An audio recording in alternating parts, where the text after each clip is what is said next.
This is a little intimidating. The Soulsborne games are kind of like Rorschach tests. Whatever you say about it infinitely says more about you. So I need to start this off by saying that I have not beaten Elden Ring, which I think is pretty acceptable for a game the size of God's GeoGuessr. My goal playing Elden Ring was to understand it. It got 10s all around the board. Young Yeah told me this would change my life. Like, actually. If people were not cowering in fear over impending war, they were talking about Elden Ring. And after my first few hours, I don't get these people. When I think 10 out of 10, I think of something so engrossing on a story to gameplay level that you think about it for months afterwards, that I will not be the same when it's over. Maybe that's too much to expect, but that's also what I've taken away from 10 out of 10 games. The chatter warps your perspective of the game before you even get a chance to play it. So I'm going to say that if you haven't played a bit of Elden Ring and want to, click off, because I'm about to do that to you. So what the hell is a Elden Ring? A Soulsborne game, but it's an OG one by the people who actually made Dark Souls, while also being partially written by George R.R. Martin of Game of Thrones fame. However, whatever George did, it wasn't clear, because to From Software, the process of improving writing is to make sure it's primarily done by the wiki guys. Also, the term Soulsborne is a bit washed up. Bloodborne came out 8 years ago, though it does sound a bit better than Soulsborne Rings Die Twice, so I'll try this again. What in the hell is Elden Ring? Elden Ring is about you, a Tarnished. People who have been cast out from this wonder society called the Lands Between. Think of Hyrule, but for people who exclusively like to sit like this. The Elden Ring is a ring that was shattered, but if you could get it back together, you can become the Elden Lord. That's all the old Creative Commons scribes could tell me, but chances are good that a 10 out of 10 only gives you at best 2 weeks in the public conscious, so I gotta soldier on. After the opening cutscene, I had to make an avatar. My approach to this sort of thing is kind of boring, I confess. As a creative type, I like to pretend I'm designing a character, so they look like cool dudes instead of failed attempts to one-up Uberhaxer Nova's ginger powder. I like fast weapons, okay? I want to do stuff a lot of the time, but I also want to have a lot of variety. The perfect choice for someone who sits in one place and does the same thing all day, meaning that the bandit class with its high dexterity and arcane looks like the move, which gifts me a speedy little knife and a fucking shield that I tried to get rid of as fast as possible. The only other From Software game I had ever beaten was Bloodborne, which incentivized being aggressive with the most badass quote I have ever heard in relation to game design. As an aside, my previous Dark Souls experience goes like this. Bloodborne was good, Dark Souls 3 put me to sleep, and Sekiro Shadows Die Twice was better, but not enough for me to beat it. Reminiscing aside, I didn't want this shield. It seemed like the lamer way to play the game. And yes, I know the prestige of parrying, but I prefer dodge rolling. I wanted a spell in that other weapon slot, which is why I picked this stupid class in the first place. I found out there's a guy who sells spells, and you want to know what I find out? That magic has nothing to do with arcane. Which is like discovering that Santa is real, but he's busy invading a foreign country. Arcane affects item discovery? Oh, bandit, I get it. You've actually got to invest points in intelligence, which is the most guided insult I have ever received. Yes, I could have paid more attention to the status menu, but my common sense had stayed home and did its job correctly. So let's say me and this game didn't meet passionately at the mouth, and you know this game is going to be a big deal when there's fiery debate over the literal second screen. It opens, and after getting mollywopped by a boss, you get dropped in this cave, with a staircase on your left and a chasm on your right, accompanied by a sign that says knowledge below, which immediately put me on my guard. If the first thing you do is throw lemon in my eyes, I'm going to be a bit suspicious going forward, so I walk up the stairs instead and right past the fucking tutorial. In some ways, I think it might have been a good move though, as what followed was the open world. I might be growling too much at people's 10 out of 10, and I'd urge them to cool down for like 5 seconds. I have no controversial takes on Elden Ring's insane open world. It's big, varied, full of secrets, and I only explored what was probably the first major hub alongside a bit of the second. It helps that the game's heads-up display pulls back, keeping itself more minimalist and not following the George Bush method. I spoke about this in my long Final Fantasy video, but I feel like it's a bit silly when these games make giant sweeping worlds with so much to see and appreciate,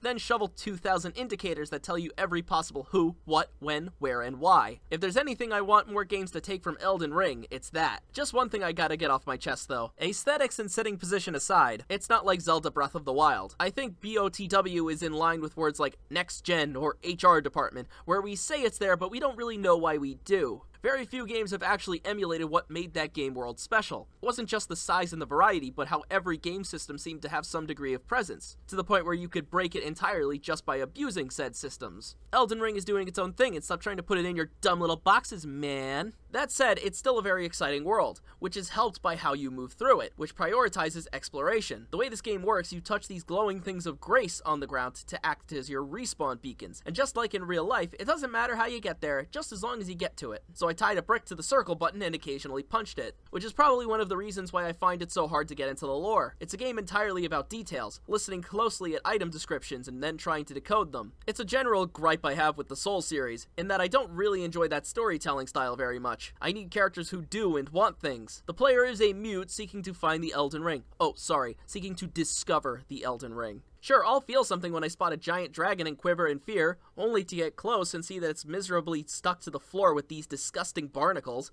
but my desire to keep playing is strictly seeing pretty things and overcoming challenges. I can appreciate the subtlety of them, that you peel off layers through exploration and aesthetic design, but after a while, how many reasonably small castles can I walk through and put that poor imagination of mine to the test? That's part of the reason I was able to beat Bloodborne. The whole premise of that game was Lovecraftian, so you can write a giant plot hole, point at it, and say, there's your lore. Granted, I will tell you that this game is a fucking meme machine. It somehow saw the future. Touch grass? Pfft, how predictable.